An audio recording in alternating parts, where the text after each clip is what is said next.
이제 떨어질 만큼 떨어졌으니까 어느 정도 올라갈 수 있지 않을까? 증권주, 은행주, 금융보험주, 투자 매력도는 좀 떨어지는 편이거든요. 바닥은 이제 다진 것 같아요. 그죠?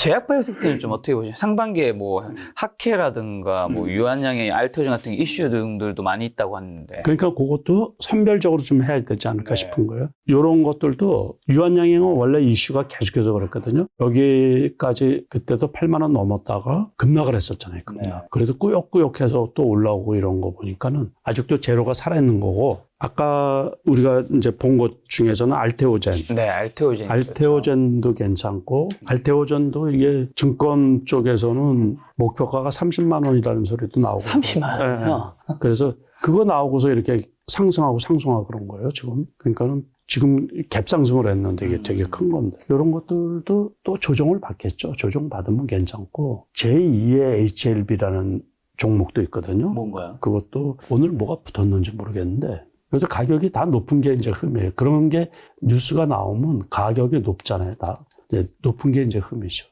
지정 예고부터. QRT 이 종목도 네. 그 뉴스가 나왔거든요. 그런데 변동성이 크잖아요, 지금. 네. 그러니까 오늘 투자 주의가 붙으면 떨어질 수 있겠죠, 이렇게. 떨어질 때 무조건 주가가 이렇게 갭상승하고 많이 떠 있을 때는 네. 추격 매수하기 어렵거든요. 그러니까 절대로 추격 매수하면 안 되고 떨어지면 사고 그래야죠. 그러니까 그 경우도 그 바이오 주식도 찾기가 되게 어려워요. 제약 바이오 주식이. 또 특히 위험하잖아요. 네, 제약바이오는. 그러니까 우리가 아시다시피 3인상에서 성공한 경우가 거의 없기 때문에. 없죠. 네. 셀트리온은요? 이거는 오히려 괜찮네요. 그죠? 많이 떨어졌네. 많이 떨어졌다가 여기는 괜찮을 것 같은데요. 요 정도. 18만 원. 여기 요 때는 뭐 17만 5천 원까지 갔는데 요 18만 원에서는 무난할 것 같으네. 그냥. 요 때는 이제 합병 이슈로 해서 올랐다가 합병이 된 다음에 이렇게 떨어진 것 같아요. 그러다가 요 가격대는 괜찮지 않을까 싶은 거예요. 그러면 바이오의 대장. 대장인 삼성바이오로시스. 이거는 뭐 원체 좋아도 못 올라가요. 원체 좋아도. 원체 호재가 많고 실적이 대폭 좋잖아요. 네. 그리고 올해 같은 경우도 실적도 되게 좋을 것 같은데 차트상으로는 아무것도 안 좋아요. 별로. 그러니까는 이것도 여기 정도까지 떨어지면 괜찮지 않을까 싶어요. 75만 원 선 조금 더 떨어져야 되나. 그러면 나중에 뭐 실적 따라서 이 주식이 참 어려운 게 실적 따라서 가면 좋은데 실적 따라서 안 가거든요. 참 그러니까 어렵죠. 자, 그럼 조선 섹터는요? 대표적으로 HD 현대중공업이 있고. 올해는 조선업종도 괜찮을 것 같은데 그런데 경기가 살아나고 그러면 괜찮을 것 같은데 더디 가죠. 그렇죠? 잘 안 움직여가지고 하기가 되게 어려워요. HD 한국조선해양도 있고. 조선해양도 그렇고. 다 그냥 다른 주식들이 전부 다 그래요. 다른 섹터도 마찬가지고 다 그냥 거기서 왔다 갔다 근데 이 하고. 부조선도 오히려 안 좋고. 이거는 완전히 안 좋아요. 삼성중공업 이거는 오히려 낮고. 오늘 낮고. 그리고 가격이 예전 대우조선해양이죠. 이것도 여기에서는 뭐 더 떨어질 자리도 없네, 여기서. 그죠? 그런데 이제 아까 그것보다는 이건 차트상으로 낫네요. 그러니까 잘 이렇게 차트를 두드려 보시고서 그 중에서 이 정도는 뭐 크게 손해볼 게 없어. 최적 가격이 여기 하나 오션 같은 경우도 2만 1,000원대, 2만 2,000원대는 괜찮지 않을까 싶은 거예요. 조선주가 좀 기대에 못 미치고 있는데 앞으로는 좀 괜찮아질 거라고 보시나요? 조금 괜찮아지겠죠. 근데 결국에는 지수가 많이 올라가야지 괜찮아지는 거야. 그러니까는 그거에 리딩 역할은 못 하는 거죠. 그러면 우리가 돈을 이렇게 투자할 때 분배를 할 때 이런 주식에 안 사죠. 많이 올라갈 주식에 사지. 그러다 보니까 소외되는 거, 소외. 기관도 그렇고 일반 투자가도 그렇고 기관이야 뭐 포트폴리오상 이렇게 사놓을 수가 있는데 추가적으로 더 사고 그러진 않죠. 그러니까 지금 우리가 앞에서 얘기한 것처럼 언급한 것처럼 AI 시대니까는 그러면 AI 주식을 사지 이걸 사냐 그런 얘기예요. 일반 투자자들 입장에서.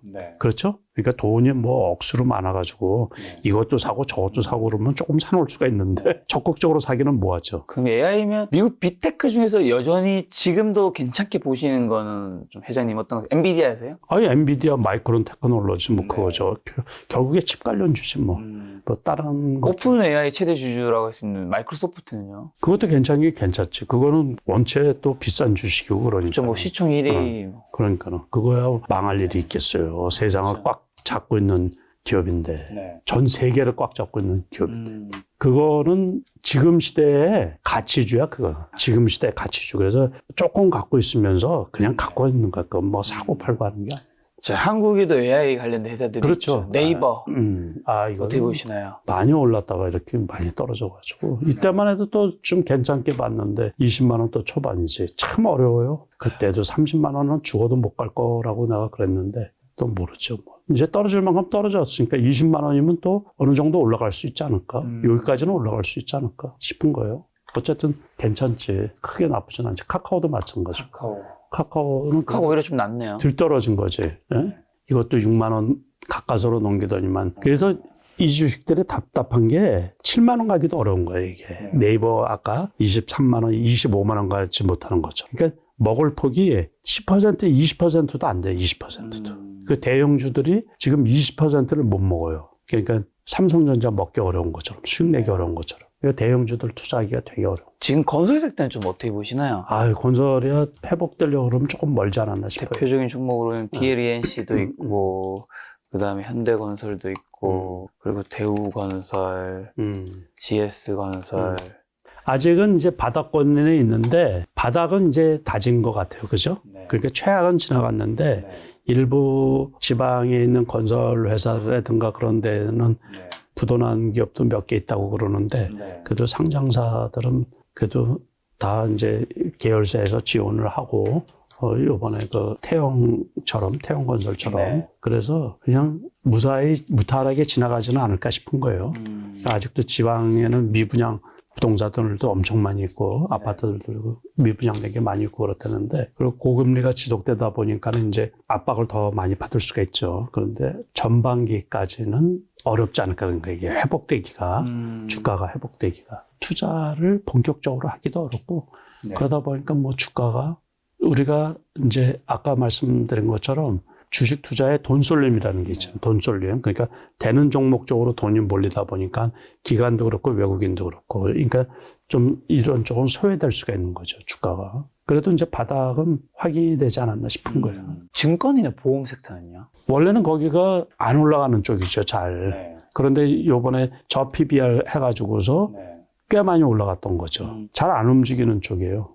그런데 이 금융 쪽이 전부 다가 증권 쪽은 지수가 올라가고 그 거래량이 늘고 그러면은 주식에 돈이 몰리면 어쨌든 수익이 많이 나니까. 그렇죠. 그러니까 증권 회사들은 올라가죠. 보험 업종은 원래 옛날에 전통적인 자산주라 그랬어요.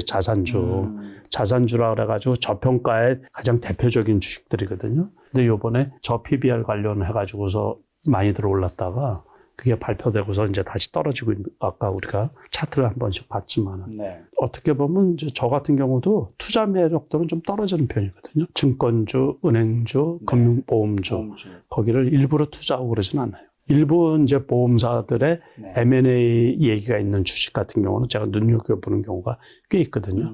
그래서 그런 경우는 이제 바닥권이면은 매수하고 이제 그러는데, 대표적으로 롯데, 손보 이런 경우는 이때도 이제 매각 얘기 여기서도 그랬었고 여기서도 M&A 한다 그래가지고 이렇게 급등했다가 계속 떨어졌다가 또 여기서 한번 여기는 이제 저 PBR 관련해가지고 다른 보험 회사들이 올라가면서 이게 상한가를 한번 쳤던 건데 이렇게 떨어졌네. 조금 더 떨어지면 좋겠네. 최근에 삼성생명이 크게 올랐던데요. 그렇죠. 이거 가만히 있었던 종목인데. 그럼요. 이거 무겁고 그런. 이렇게 무거웠던 종목이 이렇게까지. 이게 이제 공격적으로 그 매수가 들어오지 않았나 싶은 거예요. 가장 대표적인 저평가 주식이고 삼성생명 뭐 삼성금융 쪽에 지분을 다 갖고 있을 텐데 그러니까는 자산 가치가 엄청 큰 회사죠 이게. 그러다 보니까는 기관이나 어떤 특정한 쪽에서 계속 매수가 들어오는 좋아 보이네요.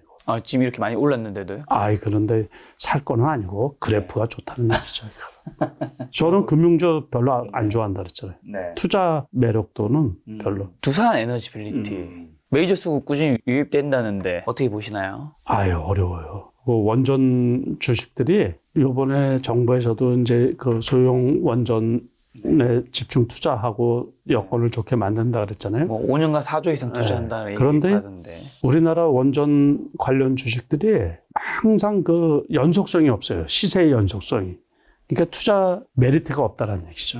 그러니까는 투자하기에 네. 저 같은 경우는 실질적으로 투자를 하는 사람이잖아요. 네. 그러니까 시세의 연속성이라는 게 중요하거든요. 그러니까 올라갈 때 계속해서 올라가는 맛이 있어야 되는데 일회성이에요. 그냥 올라가고서 조금 올라가면 그냥 떨어져. 요 날도 보세요. 이거 어떤 날인지는 모르는데 이날 올라갔다가 이날 그대로 떨어진 거예요. 조금만 볶음하면 이렇게 올라갔다가 또 떨어져 버려요. 그러니까 투자하기가 되게 좀 뭐하더라고. 지속적으로 갖고 가는 이제 아까 우리가 무기 관련주 뭐 이런 네. 거 방산업종 보면 쭉 올라가는 주식도 있잖아요. 네.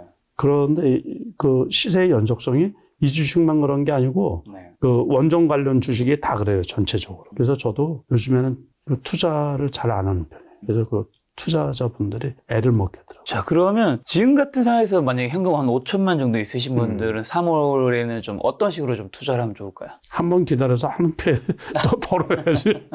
한 큐에 뭘 좀 기다려야 될까요? 그러니까는 분명히 그 칩 관련주나 뭐 대기업체에 납품을 한다든가 뭐 해가지고서 나올 거예요. 그러니까 기다렸다가 개별주성 있는 거에. 그래서 이제 기술적으로도 이렇게 보고 그래서 그 이슈가 나오는 종목에 집중 투자를 해야죠. 그냥 5천만 원 가지고 한 번 해가지고서 1,000만 원은 벌어야지.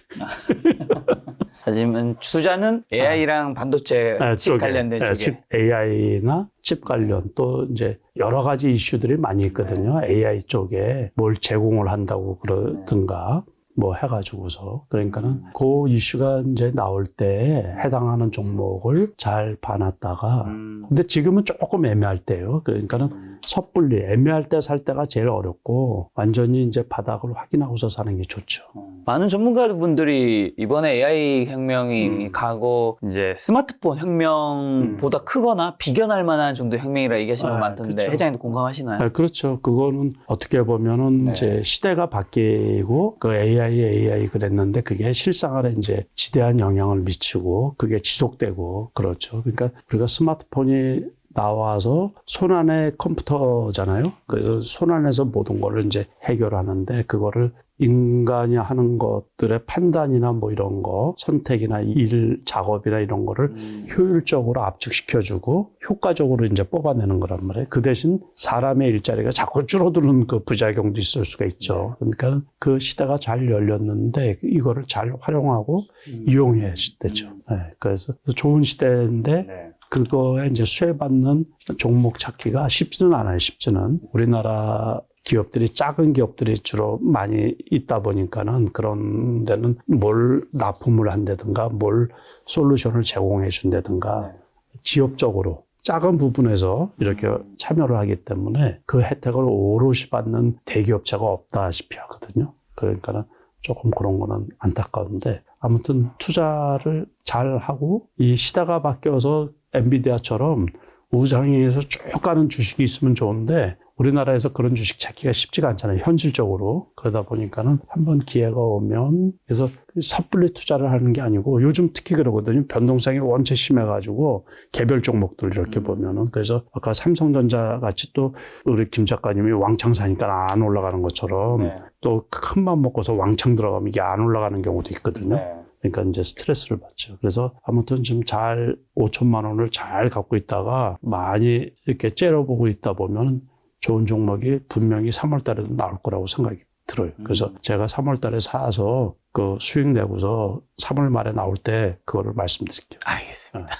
회장님 뭐 매달 이제 한 번씩 출연하고 계신데 그럼 가시기 전에 지금 이제 3월에 주식 투자 포인트 눈여겨봐야 될 변수만 한번 찝어 주신다면요. 그러니까는 조금 어려운 거는 좋은 종목들은 많이 올라갔고 그렇죠. 그리고 오름세가 꺾여서 내려오는 종목은 또 추가 하락할까 봐 겁이 나고 지금 제 상태가 그런 상태예요. 그래서 아무튼 며칠만이라도 좀 지켜보자 그런 상태거든요. 그러니까 너무 급하거나 너무 조급하게 생각하지 마시고 아직은 이제 1, 2월 달 지금 보낸 상태거든요. 그래서 3월 달부터 또 좋은 기회가 올 거라고 생각이 들어요. 그 대신 이제 12월 결산법인들 3월 달에 결산 보고서, 감사 보고서 제출하는 시기거든요. 그래서 재무 리스크가 있는 기업들은 투자를 할 때 상당히 좀 조심을 해야 돼요. 벼랑간 거래 정지 당하는 경우가 상당히 많이 있거든요. 그런 거 조심하시고 지금 이제 시간이 많이 지났음에도 불구하고 제 이름 사칭하는 그 SNS 상에 너무 많거든요. 그래서 그런데 현혹되지 마시고 그래서 리딩방이나 뭐 이런 데 현혹되지 마시고 아무튼 공부 많이 하시고 그래서 성공적인 투자에서 성공하는 3월달이 됐으면 좋겠습니다. 알겠습니다. 회장님이 3월에 어떤 주식으로 수익을 내셨는지는 3월 말에 이제 함께 회장님과 확인해 보도록 하겠습니다. 오늘 만난 손님은 남석가 회장님이었습니다. 지금까지 여러분 소중한 시간 함께 해주셔서 정말 감사합니다. 오늘도 김 작가였습니다. 고생 많으셨습니다. 예, 감사합니다.